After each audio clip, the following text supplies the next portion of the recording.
And she's living in this dystopian society where the government wants to use her as a weapon in their war.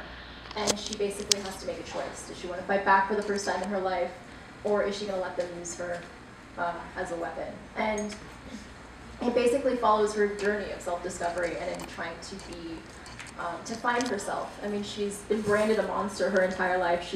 When we meet her in the story, she's been isolated, she's been locked up for 264 days because she's been deemed a threat by society. And she's kind of losing her mind a little.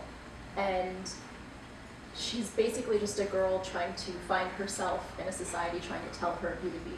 So she kind of has to fight back. And this is her journey. And the second book, Unravel Me, comes out next February. So. Hi, I'm Veronica Rossi. I'm the author of Under the Never Sky, which just came out a couple months ago in January, and it's the first in a trilogy.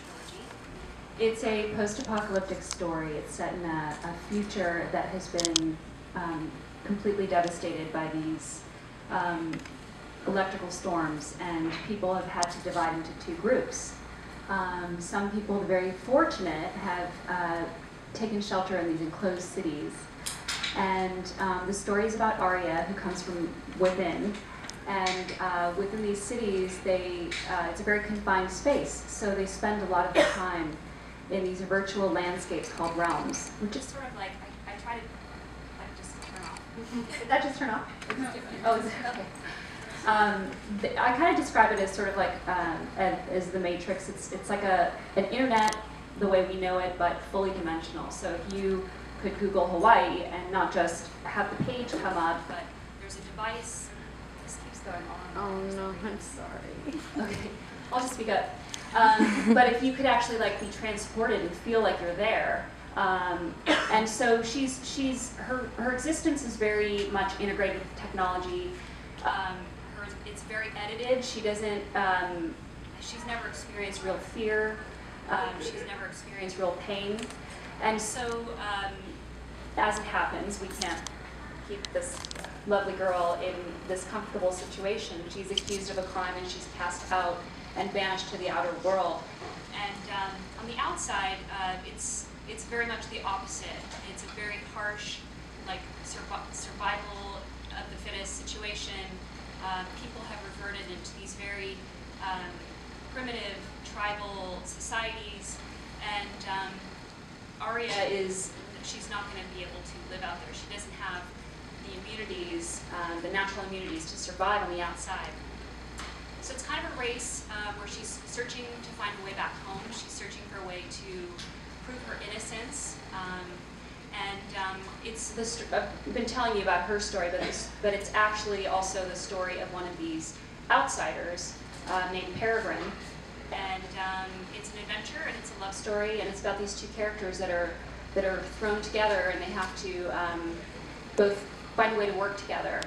So that's it. I think we're going to open up to some questions now. So, you know, phases of this over the course of, even over the past 100 years. But I think maybe now more than ever, because of the expansion of technology, the youth have so much access to news and information, and to be active and to be vocal and to go out and see things and do things. And sometimes it's scary. You know, you turn on the news and sometimes it's pretty scary, and you hear about the environment, and sometimes it's kind of scary, and you see things happening. Just recently, like, there have been so many earthquakes, so much environmental disaster, so much, you hear about, there's so much war, there's so much violence, there's a lot of death and destruction, and I feel like a lot of the youth who are growing up these days, they've been a part of it from the moment they were born.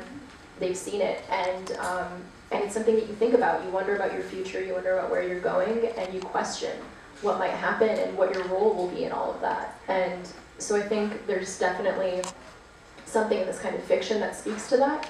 There's a kind of hope, I think, in a lot of these stories that gives all of us something to sort of look forward to. Like, if there's a love story, maybe it's that. If there's a solution to the problem, maybe it's that. It's, usually these books, they kind of reflect on society, and then they offer an alternative perspective or resolution, something to kind of allow us to cling to.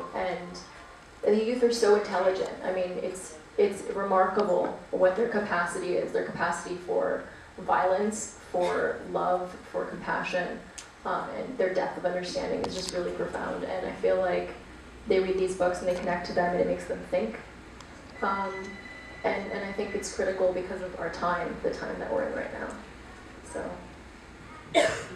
Yeah, I definitely agree with what both Veronica and Tahereh have said about this.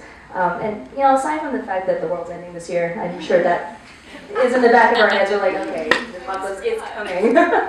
You know, I've got my like earthquake water somewhere. I forgot where I put it, but yeah, like we're living in such a tumultuous time right now, and a lot of it feels like it's out of our control.